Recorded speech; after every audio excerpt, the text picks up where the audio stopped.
The last part of their dark journey was the steepest. Hodor made the final descent on his arse, bumping and sliding downward in a clatter of broken bones, loose dirt and pebbles. The girl child was waiting for them, standing on one end of a natural bridge above a yawning chasm.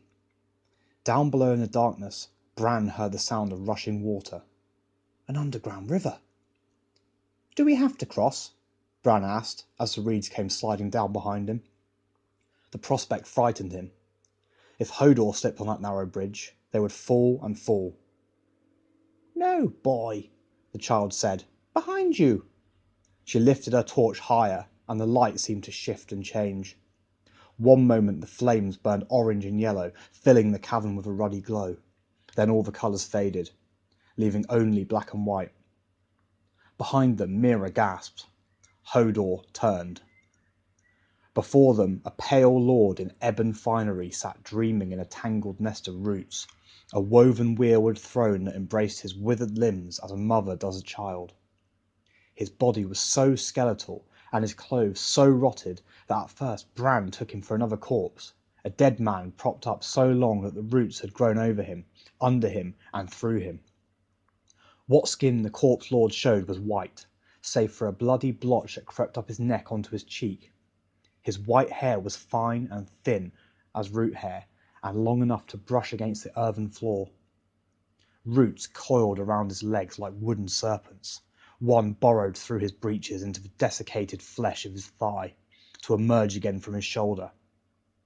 A spray of dark red leaves sprouted from his skull, and grey mushrooms spotted his brow. A little skin remained, stretched across his face, tight and hard as white leather, but even that was fraying, and here and there the brown and yellow bone beneath was poking through. "Are you the three-eyed crow?" Bran heard himself say. "A three-eyed crow should have 3 eyes. He has only one. And that one red." Bran could feel the eye staring at him, shining like a pool of blood in the torchlight. Where his other eye should have been, a thin white root grew from an empty socket, down his cheek and into his neck. "A crow?" The pale lord's voice was dry. His lips moved slowly, as if they had forgotten how to form words.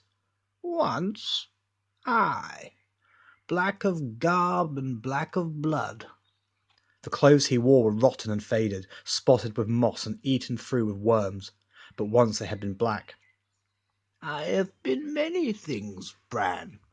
Now I am as you see me, and now you will understand why I could not come to you, except in dreams.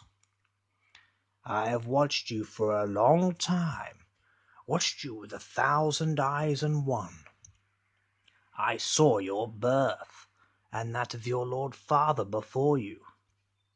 I saw your first step, heard your first word, was part of your first dream. I was watching when you fell, and now you are come to me at last, Brandon Stark, though the hour is late." "I'm here," Bran said. "Only I'm broken. Will you fix me? My legs, I mean." "No," said the pale lord. "That is beyond my powers." Bran's eyes filled with tears. "We came such a long way." The chamber echoed to the sound of the Black River. "You'll never walk again, Bran," the pale lips promised. "But you will fly."